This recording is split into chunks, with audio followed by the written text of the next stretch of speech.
सबसे पहला प्रश्न है कि प्रताप सिंह बघेल का निधन हो गया है, वे कौन थे? तो प्रताप सिंह बघेल एक राजनीतिज्ञ थे। ओके, विकल्प सी इसका सही जवाब है।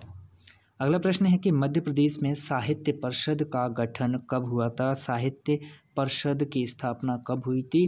तो मध्य प्रदेश में साहित्य परिषद की स्थापना वर्ष 1954 में की गई। वेरी वेरी इंपॉर्टेंट प्रश्न है ये। अगला प्रश्न है कि सीहोर से भोपाल जिला कब अलग किया गया था? तो सीहोर से भोपाल जिला पृथक किया गया वर्ष 1972 में। देखिए, वर्ष 1972 में भोपाल को जिला बनाया गया, लेकिन अब आप बताइएगा राजधानी भोपाल को कब बनाया गया था? ओके, अगला प्रश्न है कि मध्य प्रदेश के कौन से जिलों में एशिया का सबसे घनी आबादी की कोयला परत है? सबसे घनी कोयला परत है। सबसे घनी कोयला परत भाई सीधी जिले में है। ओके, अगला प्रश्न है कि हाल ही में 2 दिवसीय दक्षिण एशियाई वक्ताओं के सम्मेलन का आयोजन कहाँ किया गया? तो यह आयोजन इंदौर में किया गया था। हालांकि करंट अफेयर का प्रश्न है। अगला प्रश्न है कि निम्न में से कौन सा एक महत्वपूर्ण लौह अयस्क उत्पादक जिला है? तो लौह अयस्क उत्पादक जिला है बालाघाट। देखिएगा, बालाघाट लौह अयस्क उत्पादक जिला है और बालाघाट कृषि व्यापार और मैग्नीज खदान केंद्र भी है। ओके, अगला प्रश्न है कि निम्नलिखित में से कौन सा मांसाहारी माधव राष्ट्रीय उद्यान में सबसे ज़्यादा दिखाई देता है? तो सबसे ज़्यादा दिखाई देने वाला मांसाहारी है तेंदुआ। प्रश्न है कि निम्न राजपूत वंशों में से किसने मध्य प्रदेश पर शासन किया? तो मध्य प्रदेश पर शासन करने वाला राजपूत वंश चालुक्य है। अगला प्रश्न है कि किस प्रकार का हस्तशिल्प मध्य प्रदेश में विख्यात है?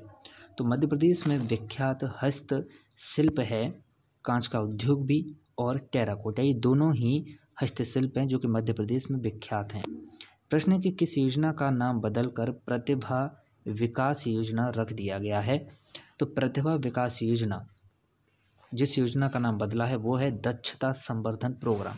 इस योजना का नाम बदलकर प्रतिभा विकास योजना रख दिया गया है।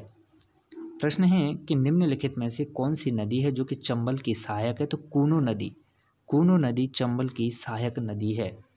प्रश्न है कि निम्नलिखित में से मध्य प्रदेश के प्रसिद्ध चित्रकार कौन है? तो मकबूल फिदा हुसैन मध्य प्रदेश के प्रसिद्ध चित्रकार हैं।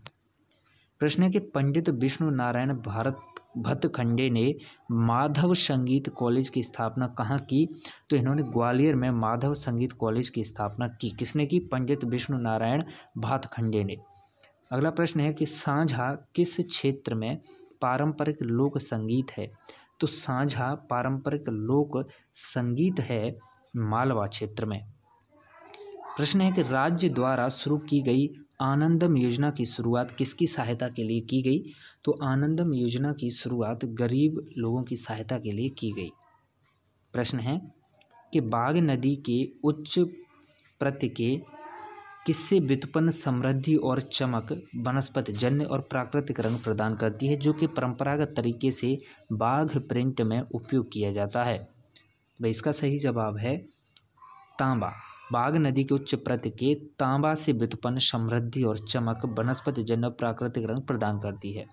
अगला प्रश्न है भव्य पशुपतिनाथ मंदिर किस शहर में स्थित है? हमेशा याद रखें भव्य पशुपतिनाथ मंदिर मंदसौर में स्थित है। अगला प्रश्न है कि जल महोत्सव कहाँ मनाया जाता है? तो जल महोत्सव खंडवा में मनाया जाता है। ओके, खंडवा में कहाँ? हनुवंतिया।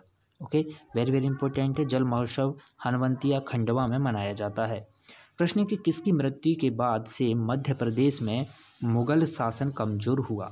तो मुगल शासन औरंगजेब की मृत्यु के बाद कमजोर हो गया था। प्रश्न है कि नदी जोड़ने वाली परियोजना को ग्रीन पैनल और जनजातीय मामलों में मंत्रालय से सिग्नल मिला। इसका सही जवाब है कि बेतवा नदी जोड़ने वाली परियोजना को ग्रीन पैनल और जनजातीय मामलों में मंत्रालय से सिग्नल मिला है। ओके, देखिएगा कैन नर्मदा नदी जोड़ने वाली परियोजना को ग्रीन पैनल जनजातीय मामलों के मंत्रालय से सिग्नल मिला हुआ है। आगे आप बने रहें तेज एजुकेशन के साथ इसी तरह के महत्वपूर्ण प्रश्न देखने के लिए।